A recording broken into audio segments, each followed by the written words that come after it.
Hey guys, it's your girl Aisha, aka Geek XX Chic, and we are back with another reaction to Dr. Stone. We're now into episode 20, which is called The Age of Energy. So the last episode, we saw that Tsukasa's group were actually not done with their attack. It felt like maybe the group had actually gotten the advantage thanks to the swords and also the explosives. But we see that actually everything that they were doing was a distraction that was created by the mask guy, while his little sidekick gymnast, pink bunny, sorceress, whatever she was, went into the village and basically set everything on fire. And so anyways, the fires drove the villagers out of the village because they had to go so they didn't get hurt. And they ended up going around the science hut. And this is where basically they were able to see exactly how many people they were dealing with, and there was no surprises left. And that would have been the end of them, except for the fact that Tsuka, our little watermelon baby, she decided to lead them away because they wanted to get a hostage to basically force the situation. But she ended up heading towards the sulfur pools. And because of her not knowing anything about them or how deadly it was, we see that she was rescued at the last minute, but that a bunch of the army ended up dying because the sulfuric acid, the air from it was still flowing around. And well, because they had to rescue Suika, they exposed to the mask guy that was poisonous gas. And so he now knows that that's there. So he and the little Mexican jumping bean that's with him there, they survived, but they know now that this is something they need to deal with. So either way, they said they go back to Tsukasa and that their strategy is just going to be use numbers, overwhelm them with numbers, because there's only so much they can do. They only have a handful of strong warriors in the village. So they went back to Tsukasa, updated Tsukasa on the fact that Senku is in fact still alive and that their innovation and their inventions have actually gone a lot further, because we know that Gen was lying and saying that they were very primitive. So yeah, now Tsukasa knows the truth. We also know that Tsukasa has been reviving a lot of different lunkheads and strong people, but overall people who are more than happy to live in this society of equality, as he calls it, and they have no desire for the adults or science to come back. So that's where we're at. And also Senku saying that he came up with a plan to defeat the other village. And he said the only way to defeat Tsukasa at this point is if they strike first and strike hard. And the way that they can do that is by creating a new cell phone, or an old new cell phone. You know what I mean? So I'm ready to jump into the episode. Just before I do, though, a reminder that if you'd like to be notified of when I do uploads of this show or anything else you're watching of mine, you can go ahead and join the fam, hit that subscribe button as well as the notification bell. And please do show some love if you're feeling it. All right, that out of the way, let's get into the episode right now. Yeah, smartphones we didn't really have until, believe it or not, about going on 15 years ago or 20 years ago.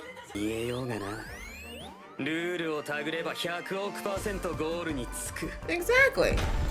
Do you know how many things exactly that we've had throughout our human history that were considered impossible or implausible at one point, and now we have them?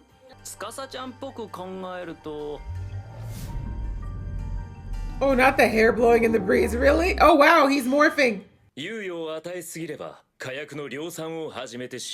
The way they're scared. I mean, he is an actor.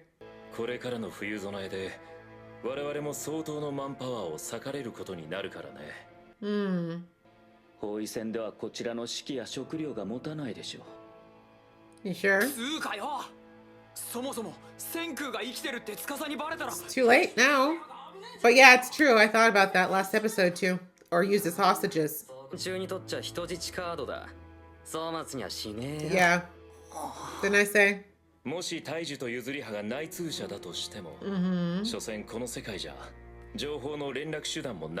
Thank you for believing that. Yep, I told you, he's not a dummy.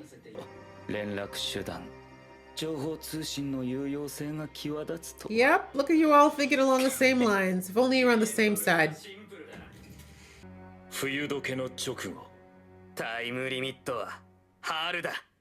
Time limit. Alright, well, and then, you know, this was really sad, is that they do all think so similarly and they're all very smart. It's just stupid that they're using it to fight each other. I mean, if that's not a testament to how dumb humanity is, I don't know what is. Like, we are wasting so much time, even today and now, fighting each other when we could be making this world a better place. Bro, we need you to start doing some cardio, doing some sit-ups, some pull-ups, bro. Come on. Is Cotton candy? バカめき Okay. いきなり話の知能指数ドカンと100くらい下がったけど It's a stoic expression. I can't. I wonder, that's the one thing that Senku's camp is not accounted for, is that they're being watched. いいんだぜいや金は貴重だ失敗できねえ綿あめで一応な Exactly. Let's get the technique. Remember what we did with the glass? That took way too long. 味見じゃないテストはしないと Test, taste. Potato, potato. Oh yeah, they have to rebuild the bridge. This manual power. Is there no animals here you guys could use?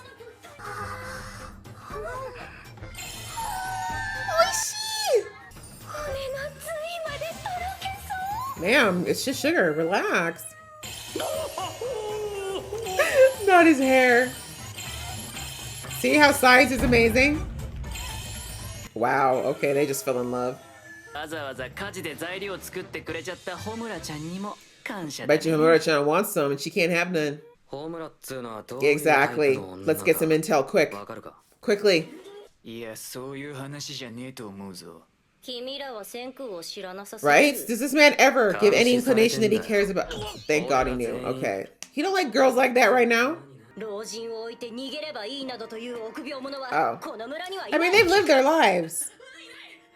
だからほっといても悪さはしないけど裏切らせるとかはさすがにリムかな Oh, we don't need her.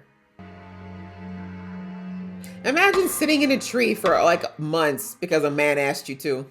You're a bird.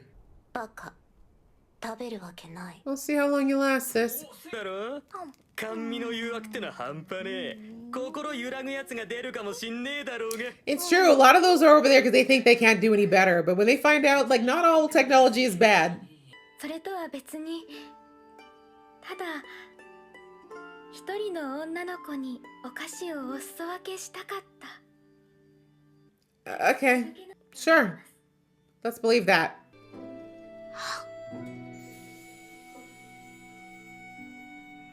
That was the longest lick ever. よろしくお願いします Cotton candy for dinner? Y'all are gonna rot your teeth. Stop it. 綿にある村が味の調和を崩してるね Who are you supposed to be? I'm assuming this is maybe some Japanese 頑張れよ extreme chef. I don't know. この村ができるなら肝心の金の細糸作り Exactly. の原因突き止めねえとな I mean, that's what happens when you have a terrorist like Tsukasa out there. こっちは復活液で人数増やすとかリムだし I feel like you need to find nitric acid. That should be another mission. ここにゆっくりでいいし一人でずーっと回してられるよ Okay. Well, you said you'd go forever. やっべえひらめいた Share with the class.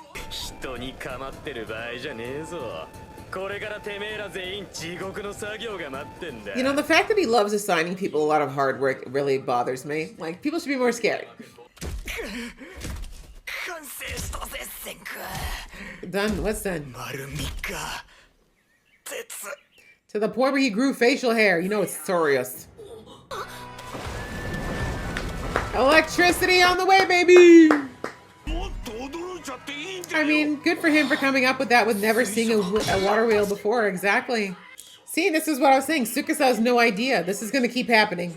ゼロからよくぞこんなもん作りやがったな That's how we work as humans. Our brains, some of us just have a brain that works a certain direction. No matter what you do. いやと水車ができりゃ人力の時代は終了 Huzzah! The villagers rejoice because we don't like manual labor. Without pay, that's slavery.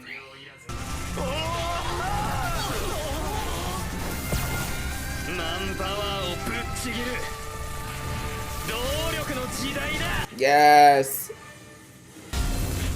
Hydroelectric power plant acquired. And we still use those till this day. Many parts of the world, we're still using hydroelectric. So good job to the group. All right, very cute episode. We are progressing along. I like that we showed that both camps and all the people involved are all kind of on the same wavelength as far as seeing what their opponents may or may not do. No one's underestimating anybody. And just recognizing that this is very much a timing game and who's got the right move at the right time. Like, that's really what this is going to come down to, because as I mentioned many episodes in a row now, Tsukasa's not a dummy. He very much understands the way that Senku's mind works, and he's smart. Like, he, outside of just understanding Senku, he does have a rather logical brain. So he already knows, like he said, Senku is definitely going to try to attack first, because that's the smart strategic thing to do. But also, you know, the two that we have in our camp, they might be spies. But as he said, the winter's coming, and that's something where he's got to protect his own village, which I like that both more Tsukasa, but that they're keeping the well-being of the people around them is kind of the priority. And like he said, we need to prepare food and stores and all that good stuff for the winter months when they're not going to be able to grow food or hunt as easily. So yeah, he's like, we need to do that, and that because we've got to focus on that, we can't put all of our attention to like trying to build our army and weaponry. But he did say they have the ability to thaw more people out in the meantime, and that would also help with the labor of getting things prepared for the winter as well as building up the army. So Tsukasa's still at the advantage of the moment in the sense of he does have the revival fluid and the access to the nitric acid required for it, and also for the gunpowder we discovered, but also the fact that he can generate more manpower to do two things at once. That's something that Tsukasa's village does not have the advantage of, because they don't have the revival fluid. And I said this a couple episodes in a row now, that Senku's he needs to find another source of it. There's got to be another source of nitric acid somewhere, and he should find it, and quickly, because they do need to grow their numbers sooner than later, because that's where Tsukasa is going to eventually overpower no matter what they do. So anyways, that's kind of where Tsukasa's at. But thankfully, back over at Senku's, he is very smart, as we know, and observant. He knows they're being watched. He knows that Tsukasa would not dare leave them unattended at this point. And he's saying if it's just her, he wants to know more about her, like where her loyalties are, what's going on. And Gen gave him some information, just essentially that that's the only person that the masked guy trusts, and vice versa, and that she seems to be really, like, she really wants to impress him. So that's why she does whatever he says. But we see that Senku's definitely got his wheels turning about that. And so we see that they brought her some cotton candy. And I think, well, we heard Gen say, I don't think she'll be turned, because she seems very loyal to, what's his name? She seems quite loyal to the masked guy. But I think Senku's just thinking that, like, yeah, like, she's loyal right now, but maybe that's because she thinks that's the best option for her. Like, what happens when she starts to see more and more things from the world she knew? But I can guarantee you that there's some people in that camp that are not loving this rustic lifestyle at all. Like, if they know that there's a way to go to some of the conveniences that they had before, they're going to be considering. They're going to be like, you mean I can get better food? You mean I can get more variety of food? You mean I can get comforts like not having to do manual labor, being able to, because that's the thing, like, Tsukasa is being so short-sighted about this right now because of his whole war on the injustices that he experienced, that he's not realizing that science and technology are not all bad. Like, they made our lives better and easier in so many ways. Like, even for survival, that's what kicked off most of the science that we have right now, is survival in a way that's less dangerous for us and easier and more productive. So he's losing out on all of that just because he's scared of science, and other places are going to progress and surpass. That will always be humans. That will always be humanity. We will always have people who think like Chrome, who are going to come up with things that already exist. Well, in our case, already existed, but again, with no knowledge of what a water wheel was, he figured it out for himself. And that's just the way we work as humans. There's always going to be someone who's going to be born with a scientific brain, or a brain that has an affinity for science. There's absolutely nothing that Tsukasa could do to stop that. But anyhow, in Senku's camp, he was saying they need to get that long-range communication going, because that's the only way they'll be able to find a gap in the security and be able to formulate an attack. And they're going to have to find a way to keep that spy busy so they'll be able to do it. And we see they created a cotton candy machine for now because they needed it to form the gold wire that they're going to need to do in order to make all this work. And we got the lesson on how communication works, phones, long distance, sound travel, all that good stuff. But yeah, they're doing quite well at the moment. And now the fact that they have hydro energy will definitely speed things up, because they have got a timeline of spring. So yeah, this will at least speed up their production significantly. And I do believe where they're at is far enough away that the spy is going to have a hard time seeing it without getting caught. So anyway, the gauntlet is down. The game is going, still afoot. And I'm still looking forward to seeing where we're going to get, because we only got a handful of episodes left. I don't think we're going to have this war before the season is out, but I have no idea where we're going to end up, to be honest. So yeah, looking forward to seeing how it all unfolds. But yeah, good episode. Hope you guys enjoyed watching along with me. If you did, please show some love, and I will see you in the next one.